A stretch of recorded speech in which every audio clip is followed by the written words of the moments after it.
Assalamualaikum warahmatullahi wabarakatuh. Innal hamdalillah nahmaduhu wa nasta'inuhu wa nastaghfiruhu wa natubu ilaih. Wa na'udzu billahi min shururi anfusina wa min sayyiati a'malina. May yahdihillahu fala mudilla lahu wa may yudlil fala hadiyalah. Wa ashhadu an la ilaha illallah wahdahu la syarika lah wa ashhadu anna Muhammadan abduhu wa rasuluhu la nabiyya ba'dah.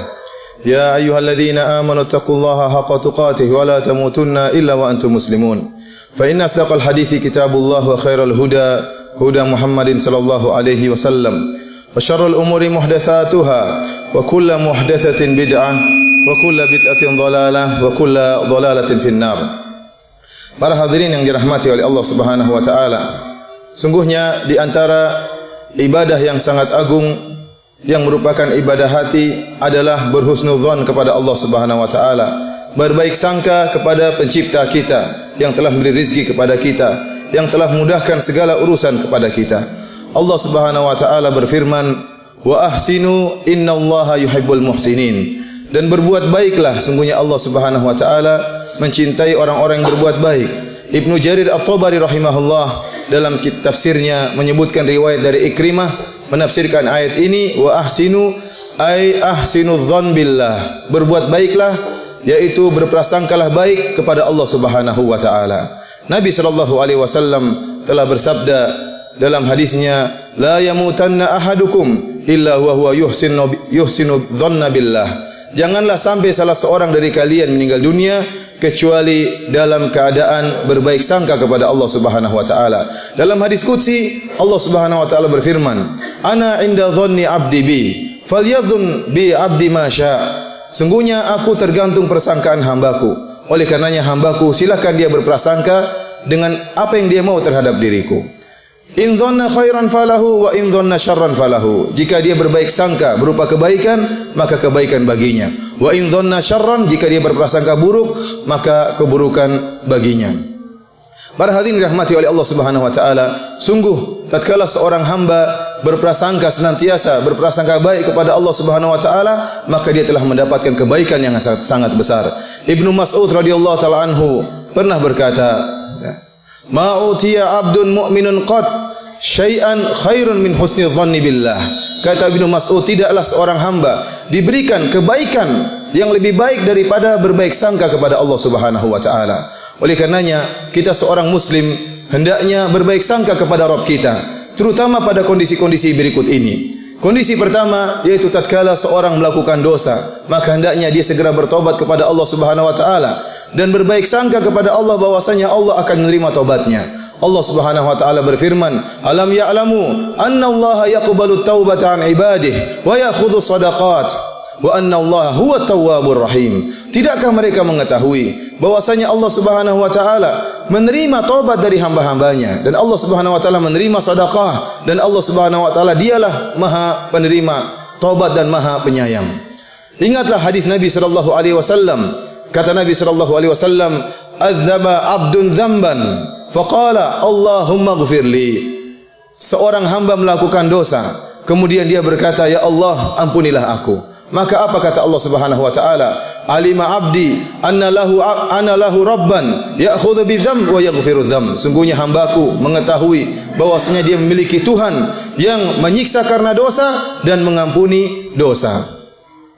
Ghafartu lahu, maka Allah Subhanahu wa taala pun mengatakan, aku ampuni hambaku ini. Tsumma makatha masyaallah, kemudian hamba ini dalam beberapa waktu tidak bermaksiat, kemudian dia bermaksiat kembali. Fa'adnaba dzamban akhar, terjerumus lagi dalam kemaksiatan. Kemudian dia segera berkata, Allahumma ighfirli, ya Allah ampunilah aku.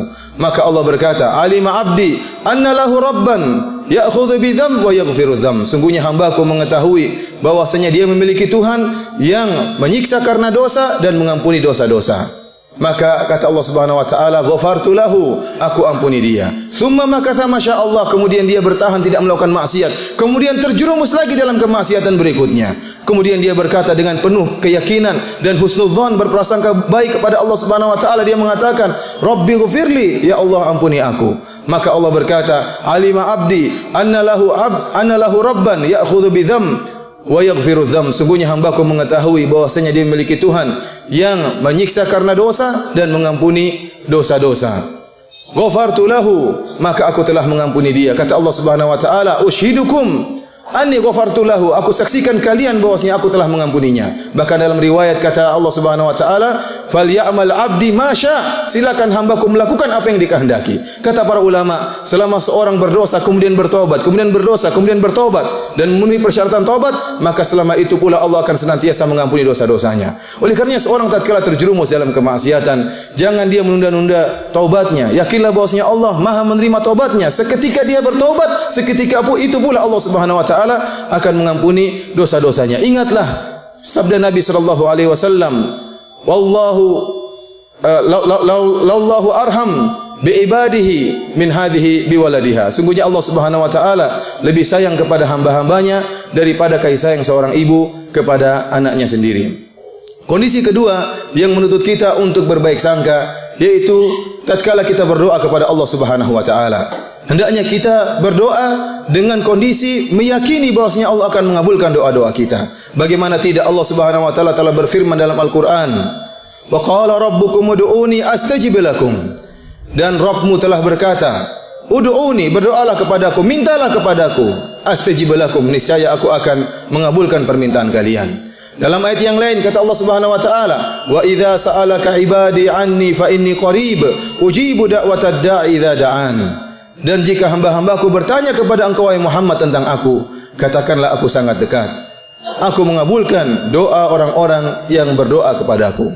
Rasulullah sallallahu alaihi wasallam bersabda, "Ud'ullaha wa antum muqinuna bil ijabah." Berdoalah kalian kepada Allah dalam kondisi yakin bahwasanya Allah akan mengabulkan doa kalian. Wa alamu annallaha la yastajibu du'aan min qalbin ghafilin lahin, dan ketahuilah bahwasanya Allah tidak akan mengabulkan doa seorang yang hatinya lalai. Allah tidak akan mengabulkan doa yang tidak berhusnuzan kepada Allah, yang tidak yakin dikabulkan. Tapi jika seorang berhusnuzan, berbaik sangka kepada Allah dan meyakini bahwasanya Allah akan mengabulkan doanya, maka Allah akan kabulkan doanya. Bagaimana Allah tidak mengabulkan permintaan seorang mukmin yang bertakwa kepada Allah, sedangkan iblis Allah kabulkan doanya?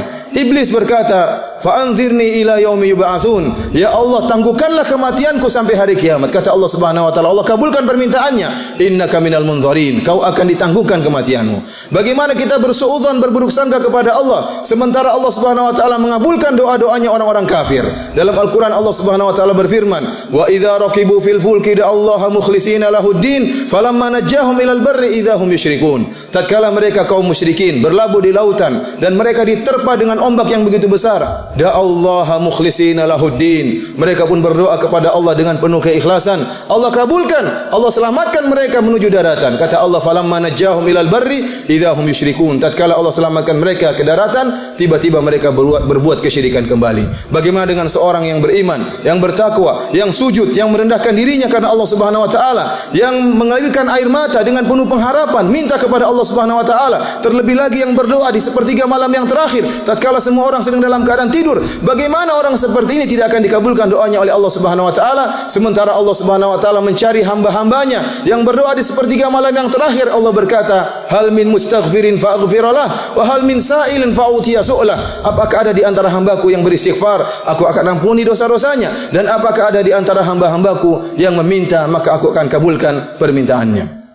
Di antara kondisi seorang hendaknya berhusnuzon kepada Allah Subhanahu wa taala tatkala dia mencari rezeki. Hendaknya dia berhusnuzon bahwasanya Allah Subhanahu wa taala akan berikan rizki kepadanya. Ketahuilah para hadirin yang dirahmati oleh Allah Subhanahu wa taala, sungguh perkara yang menakjubkan terhadap perkara seorang manusia yang berburuk sangka kepada Allah Subhanahu wa taala. Sementara dalam masalah rizki, sementara dia tatkala masih dalam janin, berupa janin dalam perut ibunya, Allah telah beri rizki kepada dia melalui ibunya. Tatkala dia dilahirkan dalam keadaan masih kecil, tidak bisa berbuat apa-apa, Allah berikan rizki kepada dia sampai dia besar. Kemudian dia sekolah sampai dia dewasa. Kemudian setelah dia memiliki ijazah, kemudian dia telah memiliki gelar, kemudian dia telah memiliki kekuatan, kemudian dia bersuudzon kepada Allah bahwasanya Allah tidak akan beri rezeki kepada dia. Ini merupakan suudzon yang tidak pada tempatnya. Kalau tatkala dia masih janin dan masih kecil Allah beri rezeki kepada dia, bagaimana setelah dia telah memiliki kekuatan kemudian Allah tidak beri rezeki kepada dia? Hendaknya dia berusaha dan bertawakal kepada Allah Subhanahu wa taala dan mencari sebab-sebab rezeki, baik sebab-sebab rezeki yang zahir maupun sebab-sebab rezeki yang merupakan sebab-sebab ukhrawi. Kebanyakan orang tatkala mereka mencari rizki, mereka hanya menyebabkan atau bersandar kepada sebab-sebab yang lahir. Di sana ada sebab-sebab ukhrawi yang harus diperhatikan bagi orang-orang yang mengharapkan rizki dari Allah Subhanahu wa taala. Yang pertama, bertakwa kepada Allah Subhanahu wa taala. Allah Subhanahu wa taala berfirman, "Wa may yattaqillaha yaj'al lahu makhraja wa yarzuqhu min haitsu la yahtasib, wa may yatawakkal 'ala Allahi fa huwa hasbuh." Kata Allah Subhanahu wa taala, barang siapa yang bertakwa kepada Allah, maka Allah akan berikan solusi kepada permasalahannya. Wa yarzuquhu min haitsu la yahtasib, dan Allah akan berikan rezeki kepada dia dari arah yang dia tidak sangka-sangka. Oleh karena jika seorang tatkala mencari rezeki, seluruh pintu tertutup, sulit bagi dia untuk mencari rezeki, usaha telah dilakukan namun tidak datang rezeki kepada dia, maka perbaiki dirinya. Jangan terlalu pede dengan dirinya. Kemungkinan dia telah terjerumus dalam berbagai macam kemaksiatan. Apakah dia tidak menjaga lisannya? Apakah dia tidak menjaga pandangannya? Apakah dia tidak menjaga hatinya? Hendaknya diperbaiki ketakwaan kepada Allah Subhanahu wa taala. Niscaya Allah akan berikan rezeki kepada dia dari arah yang dia tidak sangka-sangka. Oleh karenanya sebagian ulama mengatakan, jika seorang dimudahkan rezeki dari arah yang dia tidak sangka-sangka, itu tanda bahwasanya dia telah bertakwa kepada Allah Subhanahu wa taala. Di antara hal yang bisa mendatangkan rezeki adalah bersilaturahmi. Nabi SAW bersabda, "Man ahabba an yubsata lahu fi rizqihi wa yunassa'a fi atharihi, falyasil rahimah." Barang siapa yang ingin dilapangkan rezekinya dan ingin dipanjangkan umurnya, maka sambunglah silaturahmi. Yakinlah jika anda menyambung silaturahmi, memberikan hadiah kepada karib kerabat, terutama menyambung silaturahmi kepada ayah dan ibu, menyenangkan hati ayah, menyenangkan hati ibu, yakinlah bahwasanya segala kesuksesan akan mendatangi anda tatkala anda telah menyambung silaturahmi dengan orang yang paling berhak antum silaturahmi, yaitu ibu antum atau ayah kedua orang tua antum. Para hadirin yang dirahmati oleh Allah Subhanahu wa taala, di antara hal yang mendatangkan rezeki adalah bersedekah. Kata Nabi sallallahu alaihi wasallam, "Ma naqasat shadaqatun min mali syai'a." Sungguhnya sedekah tidak akan mengurangi rezeki sama sekali. Bahkan Allah Subhanahu wa taala berfirman dalam hadis qudsi, "Ya bna Adam, anfik unfik alaik." Wahai anak Adam, berinfaklah maka aku akan infak engkau. Semakin seorang bersedekah, yakinlah bahwasanya Allah akan menambahkan rezekinya. Bagaimana caranya? Urusan Allah Subhanahu wa taala. Para hadirin yang dirahmati oleh Allah Subhanahu wa taala, di antara kondisi yang sangat dituntut seorang untuk berhusnudzon kepada Allah, dan ini kondisi yang sangat genting, yaitu tatkala dia akan meninggal dunia. Dalam Sahih Muslim Rasulullah SAW bersabda, "La yamutanna ahadukum illa wa huwa yuhsinu dzanna billah." Jangan sekali-sekali salah seorang dari kalian meninggal dunia kecuali dalam kondisi berhusnudzon kepada Allah Subhanahu wa taala. Tatkala dia akan meninggal dunia, maka hendaknya dia kuatkan sisi pengharapan dia kepada Allah. Ingat tentang janji Allah bahwasanya Allah Subhanahu wa taala memiliki sifat-sifat yang mulia. Allah adalah Al-Ghafur yang Maha Pengampun, Allah adalah Ar-Rahim, Ar-Rahman yang Maha Penyayang. Allah Subhanahu wa taala mengatakan dalam hadis qudsi, "Inna rahmati sabaqat ghadabi." Sungguhnya kasih sayangku mengungguli kemarahanku. Wa rahmati wasi'at kulla syai'. Sungguhnya rahmatku meliputi segala sesuatu.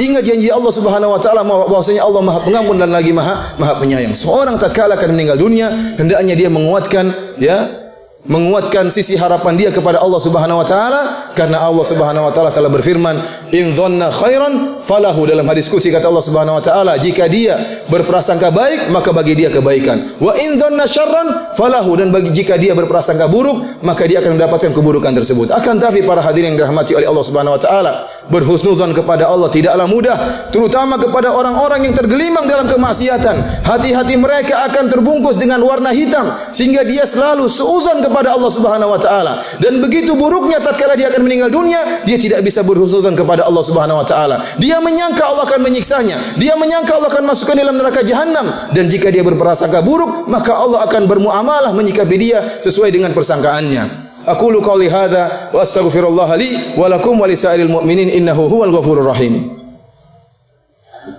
Alhamdulillahi ala ihsani wa syukru lahu ala taufiqihi wa amtinanihi. وأشهد أن لا إله إلا الله وحده لا شريك له تعظيما لشأنه وأشهد أن محمدا عبده ورسوله داعي إلى رضوانه اللهم صل عليه وعلى آله وأصحابه وإخوانه. Para hadirin yang dirahmati oleh Allah Subhanahu wa taala, di antara kondisi yang perlu juga agar kita berhusnudzan kepada Allah Subhanahu wa taala, yaitu tatkala kita terkena musibah. Seorang mukmin yang bertakwa kepada Allah Subhanahu wa taala, yang berusaha menjauhi kemaksiatan, berusaha menjauhi larangan-larangan Allah Subhanahu wa taala, meskipun terkadang terjerumus dalam kemaksiatan, meskipun terkadang melanggar perintah Allah, tapi dia senantiasa berusaha untuk bertakwa kepada Allah. Jika kemudian dia telah berusaha, kemudian tiba musibah menimpanya, maka yakinlah bahwasanya apa yang dipilih Allah itulah yang terbaik.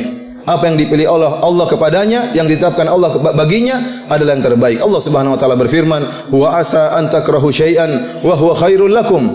Bisa jadi kalian membenci sesuatu dan itu yang terbaik bagi kalian. Kemudian kata Allah, "Wallahu ya'lamu wa antum la ta'lamun." Allah yang mengetahui dan kalian tidak mengetahui. Allah yang menciptakan kita lebih mengetahui apa yang terbaik bagi kita, yang lebih maslahat bagi kita. Seorang hamba boleh berangan-angan, seorang hamba boleh bercita-cita, punya harapan-harapan, akan tapi terkadang keputusan Allah bertentangan dengan cita-citanya, bertentangan dengan harapannya. Yakinlah bahwasanya apa yang diputuskan oleh Allah itu yang terbaik bagi dia di masa depan dia, karena Allah lebih mengetahui tentang masa depannya dan Allah lebih mengetahui tentang kemaslahatannya. Bahkan terkadang kata Imam Ibnul Qayyim rahimahullah, terkadang anugerah Allah turunkan dalam bentuk musibah. Terkadang anugerah Allah turunkan bagi seorang hamba dalam bentuk musibah. Dan Allah telah memberikan contoh dalam Al-Quran. Contoh yang pertama kisah Nabi Yusuf alaihissalam. Nabi Yusuf alaihissalam, bagaimana dia bisa menjadi seorang Al-Aziz, seorang menteri yang mulia di negeri Mesir. Setelah melalui berbagai macam musibah, ternyata musibah-musibah yang datang beruntun tersebut merupakan anugerah dari Allah Subhanahu wa taala sehingga dia bisa menjadi seorang menteri. Pertama, dia dipisahkan dari orang tuanya, dimasukkan ke dalam sumur dalam keadaan masih kecil. Musibah pertama, dipisahkan dari orang tuanya. Kemudian setelah itu ada orang menemukan Nabi Yusuf dalam sumur, dikeluarkan, bukannya diselamatkan, disuruh pulang ke rumah orang tuanya, ternyata dijadikan budak untuk dijual. Musibah berikutnya. Kemudian setelah dia tinggal di Mesir, dirayu oleh permaisuri, akhirnya dituduh, dia pun dipenjara. Ini musibah berikutnya. Musibah berikutnya. Kemudian tatkala beliau di penjara, datang dua orang minta untuk ditafsirkan mimpinya. Kemudian salah satunya ditafsirkan akan dibunuh, salah satunya ditafsirkan oleh Nabi Yusuf akan selamat. Allah Subhanahu wa taala berfirman, "Wa qala lil ladzi dhanna annahu najim minhuma udhkurni 'inda rabbik." Kemudian Nabi Yusuf berkata kepada salah seorang yang akan diselamatkan dan akan kerja pada tuannya, pada sang raja, maka Nabi Yusuf berkata, "Udhkurni 'inda rabbik." Tolong sebutkan aku di sisi Rabbmu, di sisi rajamu. Maksud Nabi Yusuf apa? Semoga tatkala orang ini menyebutkan kebaikan-kebaikan Nabi Yusuf, maka sang raja akan membebaskan Nabi Yusuf dan dikembalikan ke rumah orang tuanya. Ternyata apa kata Allah Subhanahu wa taala? Fa ansahu syaitanu dzikra rabbih falabitha fis sijni bid'a sinin. Akhirnya orang ini pun lupa untuk menceritakan kebaikan Nabi Yusuf. Bertambah lagi musibah Nabi Yusuf, ditambah lagi penjaranya bertahun-tahun. Ternyata Allah Subhanahu wa taala menghendaki kebaikan. Allah menghendaki Nabi Yusuf menafsirkan mimpi sang raja. Sampai akhirnya Nabi Yusuf di penjara bertahun-tahun, bertambah lagi waktu penjara sampai sang raja yang bermimpi, "Inni ara sab'a baqaratin simanin ya'kuluhunna sab'un ijaf wa sab'a subulatin khudrin wa ukhra yabisat." Kemudian dia bermimpi, "Ya Yusuf, saya telah melihat ada 7 ekor sapi yang gemuk dimakan oleh 7 ekor sapi yang kurus dan selanjutnya." Maka tatkala itu waddakara ba'da ummatin, ternyata orang yang diselamatkan atau ditafsirkan mimpinya oleh Nabi Yusuf baru ingat tentang Nabi Yusuf, seorang penafsir mimpi. Baru kemudian dihadirkan Nabi Yusuf untuk menafsirkan mimpi sang raja. Tatkala itu nampaklah kemuliaan Nabi Yusuf alaihissalam. Akhirnya Nabi Yusuf diangkat menjadi seorang menteri. Lihatlah bagaimana kemuliaan anugerah yang Allah berikan kepada Nabi Yusuf ternyata datang melalui berbagai macam musibah. Musibah-musibah yang datang beruntun menimpa Nabi Yusuf, ternyata di balik musibah bertahun-tahun tersebut adalah karunia dan anugerah yang luar biasa. Beliau diangkat menjadi seorang menteri. Ini contoh pertama. Contoh kedua, Allah Subhanahu wa taala menurunkan anugerah dalam bentuk musibah. Apa yang dialami oleh ibunya Nabi Musa alaihissalam, yang Allah berkata, "Wa laqad mananna 'alaika marratan ukhra." Kami telah berikan anugerah kepada engkau wahai Musa pada kesempatan yang lain. Kapan? "Idz auhayna ila ummika ma yuha an iqdhifihi fit tabuti faqdhifihi fil yammi falyulqihil yammu bis sahil ya'khudhu aduwwu li wa aduwwullah." Kata Allah Subhanahu wa taala, tatkala Allah menguji ibunya Nabi Musa alaihissalam, tatkala ibunya melahirkan Musa yang masih kecil. Kita tahu pada tahun tersebut tentara Firaun sedang mencari anak-anak laki-laki yang lahir untuk dibunuh. Kemudian tatkala Nabi Musa keluar dari perut ibunya, ternyata disuruh untuk berpisah dari ibunya. Ibunya telah mengandungnya selama 9 bulan. Kemudian mengharapkan kehadiran sang kecil Musa. Begitu lahir harus terpisah. Kata Allah, "Masukkanlah ke dalam keranjang." Maka dimasukkan dalam keranjang. Kemudian dilepaskan di sungai Nil. Sungai yang begitu besar, yang ada gelombangnya, mungkin ada buayanya. Namun dia bertawakal kepada Allah Subhanahu wa taala. Setelah dia mengerjakan itu semua, urusan selanjutnya urusan Allah Subhanahu wa taala. Allah yang mengatur apa yang terjadi dengan si kecil Musa alaihissalam. Ternyata kata Allah Subhanahu wa taala, "Faltaqatahu alu fir'auna liyakuna lahum aduwwa wa hazana." Ternyata keranjang tersebut melewati kerajaan Firaun. Akhirnya keranjang tersebut yang berisi Nabi Musa yang masih kecil diambil oleh istri Fir'aun, dan ternyata Allah telah mengatur, mentakdirkan istrinya Fir'aun tidak punya anak, maka kemudian dia pun jatuh cinta kepada Nabi Musa alaihissalam, paling ini bayi Bani Israel. Akhirnya apa? Sang suami Fir'aun yang sedang mencari bayi untuk dibunuh kalah dengan istrinya yang cinta kepada Nabi Musa tersebut, si kecil Musa tadi. Akhirnya Fir'aun pun merawat Nabi Musa alaihissalam. Ya, akhirnya apa? Musa alaihissalam dirawat, dipelihara di kerajaan Fir'aun, bahkan menjadi anak angkat Fir'aun. Akhirnya apa? Begitu Nabi Musa dirawat di kerajaan Fir'aun, maka Fir'aun sibuk mencarikan wanita yang bisa menyusui si kecil Musa. Ternyata tidak ada yang mau. Yang Nabi Musa mau menerima susuannya hanyalah ibu aslinya. Kata Allah Subhanahu wa taala, "Faraja'naka ila ummika kay taqarra 'ainuha wa la tahzan." Kami pun kembalikan engkau hai Musa kepada ibumu agar dia senang dan tidak bersedih. Subhanallah, akhirnya ibunya Nabi Musa dipindahkan tinggal di kerajaan Fir'aun untuk menyusui anaknya sendiri, bahkan digaji oleh Fir'aun. Ini semua adalah anugerah yang datang dalam bentuk musibah. Kalau seandainya ibunya kemudian menahan Nabi Musa, maka Nabi Musa akan tinggal selamat dari kejaran Fir'aun, maka dia akan tinggal di kampung Bani Israel yang merupakan kampung yang ditindas, kampung yang miskin. Tetapi Allah menghendaki musibah datang kepada ibunya, sehingga akhirnya Nabi Musa dipelihara di kerajaan Fir'aun dengan penuh ketenangan. Bahkan sang ibu pun tinggal di tempat tersebut dengan penuh ketenangan, bahkan digaji oleh Fir'aun. Oleh karenanya para hadirin yang dirahmati oleh Allah Subhanahu wa taala, jika kita didatangkan musibah oleh Allah Subhanahu wa taala, maka bersabarlah dan berhusnudzon kepada Allah Subhanahu wa taala bahwasanya di balik segala musibah pasti ada kebaikan, ada hikmah yang terkadang kita ketahui dan terkadang tidak kita ketahui. Innallaha malaikatahu yusalluna 'alan nabi ya ayyuhalladzina amanu sallu 'alaihi wa sallimu taslima. Allahumma ighfir lil muslimina wal muslimat wal mu'minina wal mu'minat al ahya'i minhum wal amwat innaka samiyyun qaribun mujibu da'wat ya qadhiyal hajat. Allahumma ati nufusana taqwaha wa zakkiha anta khairu man zakkaha anta waliyuha maulaha. Allahumma rabbana atina fid dunya hasanah wa fil akhirati hasanah wa qina adzaban nar. Allahumma inna nas'aluka hubbak wa hubba man yuhibbuk wa hubba kulli amalin yuqarribuna ila hubbik. Allahumma inna nas'aluka fi'lal khairat wa tarkal munkarat wa hubbal masakin wa an taghfir lana wa tarhamana wa idza aradta bi ibadika fitnatan faqbidna ilaika minha ghairu maftunin. Rabbana atina fid dunya hasanah wa fil akhirati hasanah wa qina adzaban nar wa aqimus salah.